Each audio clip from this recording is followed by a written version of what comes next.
أعوذ بالله من الشيطان الرجيم. بسم الله الرحمن الرحيم. إن الله وملائكته يصلون على النبي يا أيها الذين آمنوا صلوا عليه وسلموا تسليما. اللهم صل على سيدنا مولانا محمد وعلى آل سيدنا وشفيعنا وحبيبنا ومولانا محمد. আমার ভাই, আল্লাহ সুবহানাহু ওয়া তাআলা দুনিয়ার বুকে মানুষকে সৃষ্টি করেছেন কেমন দেখুন। মায়ের পেটে যখন বাচ্চা তৈরি হবে, তো বাচ্চা যেদিন থেকে মায়ের পেট থেকে ঢুকবে সেই দিন থেকে আল্লাহ সুবহানাহু ওয়া তাআলা একটা ফেরেশতার ডিউটি দেওয়ার জন্য আল্লাহ পাক নিযুক্ত করবেন।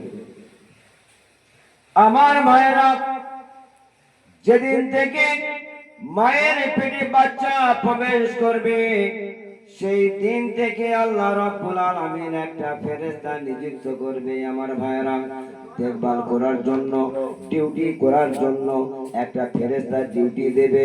ওই ফেরেশতা ডিউটি দেবে দুনিয়ার বুকে যতদিন পর্যন্ত বাচ্চা না ভূমিষ্ঠ হবে।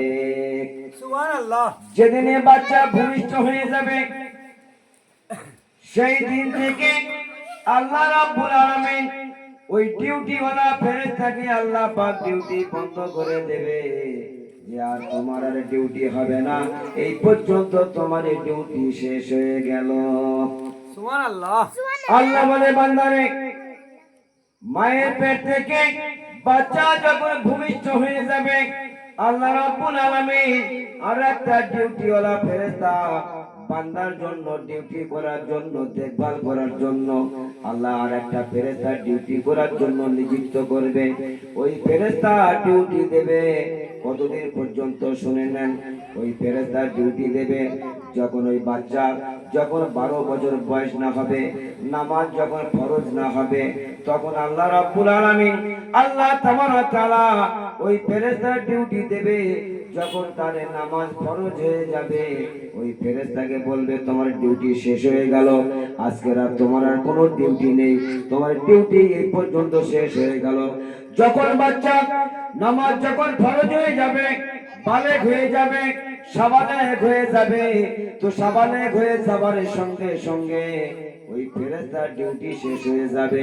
যেদিন থেকে নামাজ ফরজ হবে আল্লাহ রাব্বুল আলামিন আল্লাহ তাবারক ওয়া তাআলা আরো দুটো ফেরেশতা নিযুক্ত করবে।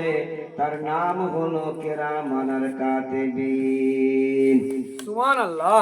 আল্লাহ রাব্বুল আলামিন এই কিরামান কাতিবিন দুজন ফেরেশতা, সম্মানিত লেখক, এই দুটো লেখক আল্লাহ রাব্বুল আলামিন বাম দিকের কাঁধে একজন আর একটা ডান দিকের কাঁধে আল্লাহ পাক দুজন ফেরেশতাকে নিযুক্ত করবেন। যখন বান্দা নামাজ না পড়বে তখন বাম দিকের ফেরেশতা গুনাহ লেখার জন্য উত্থিত হবেন। ডান দিকের ফেরেশতা বলবে, তুমি একটু দেরি করো, এখনো সময় আছে। এই বান্দা তওবা করবে, আবার নামাজ পড়া চালু করবে, এইরকম তাকে নিষেধ করবে। যখন ঈশা হয়ে যাবে, যখন সমস্ত মানুষ শুয়ে পড়বে, তখন কি করবে? ডান দিকের ফেরেশতা আর কিছু বলতে পারবে না। বাম দিকের ফেরেশতা নামাজ কাজা গুলো তার আমল নামায় লিখে দেবে। সুবহানাল্লাহ। আল্লাহ রাব্বুল আলামিন আল্লাহ তাবারক ওয়া তাআলা কিরামান কাতিবিন দুজন ফেরেশতা, এই ফেরেশতা কতদিন পর্যন্ত ডিউটি দেবে? যতদিন পর্যন্ত এই বান্দার মৃত্যু না হবে। যেদিনে মৃত্যু হয়ে যাবে, কুল্লু নাফসুল যায়কাতুল মউত, যখন মওত হয়ে যাবে আল্লাহ রাব্বুল আলামিন দুটো ফেরেশতা ডিউটি শেষ হয়ে যাবে। কিরামান কাতিবিন আল্লাহর কাছে বলবে, আয় আল্লাহ রাব্বুল আলামিন, আয় আল্লাহ তাবারক তাআলা, আজ তো এই বান্দা দুনিয়ার বুক থেকে চলে গিয়েছে। আজ আমরা দুজন লেখক ফেরেশতা আমরা কি করব? আল্লাহ তাআলা বলবে তোমরা দুজন ফেরেশতা, এই ফেরেশতা দুজন, তোমরা দুজনে কি করবে? এই বান্দার কবরে তোমরা গিয়ে তাসবিহ তেলাওয়াত করবে। আল্লাহ বলে তাসবিহ তেলাওয়াতের সওয়াব খানা গুলো আমরা আমার বান্দার আমলনামায় লিখে দাও। আমার ভাইরা, যেদিনে আমার মৃত্যু হয়ে যাবে, রাত 10টার সময় মৃত্যু হয়ে গেছে, সঙ্গে সঙ্গে আমার আত্মীয় স্বজনের কাছে পৌঁছে যাবে খবর যে কালকে জোর বাজে তোমার মাটি হবে। এই মাটির খবর সমস্ত আত্মীয় স্বজনের কাছে পৌঁছে চলে যাবে। তারা সকালবেলা প্রত্যেকটা মানুষ, প্রত্যেকটা আত্মীয় আমার বাড়িতে চলে আসবে এবং আমাকে গোসল দেওয়ার জন্য প্রস্তুতি নেবে। যখন আমার গোসল দেওয়ার জন্য প্রস্তুতি নেবে, সমস্ত আত্মীয় স্বজন আমার গোসল দেওয়ার জন্য প্রস্তুতি নেওয়ার জন্য তৈরি হয়ে যাবে, তখন আমাকে 5জন 7জন নজর গোসল দেওয়ার জন্য আমার যেখানে আমি শুয়ে আছি সেখানে পৌঁছে যাবে। সেখানে পানি সমস্ত সেন সাবান নিয়ে পৌঁছে যাবে, আর গিয়ে আমাকে দেখবে লম্বা হয়ে আমি শুয়ে আছি, আমার শরীরটা শক্ত হয়ে গেছে, আমার পা দুটো সোজা হয়ে গেছে, আমার হাত সোজা হয়ে গেছে, আমার গর্দান সোজা হয়ে গেছে। তারা কি করবে? একটা তক্তার উপরে আমাকে বসিয়ে দেওয়ার জন্য সকলে মিলে আমাকে যখন তক্তার উপরে তুলবে, আমার পা দুটো সোজা হয়ে গেছে, আমার দেহটা সোজা হয়ে গেছে, আমার হাত সোজা হয়ে গেছে। তক্তার উপরে বসিয়ে একজন আমার ঘাড়ে হাত দেবে, আর একজন আমার পেটে হাত দেবে, আমাকে তুমড়ে সোজা করে বসানোর জন্য চেষ্টা করবে। ওই সময় মুর্দার চিল্লাতে থাকে আর বলতে থাকে, ও আমার আত্মীয় স্বজনেরা, ও আমার ছেলেরা, তোমরা আমাকে এত জোরে তোমরা সোজা করো না।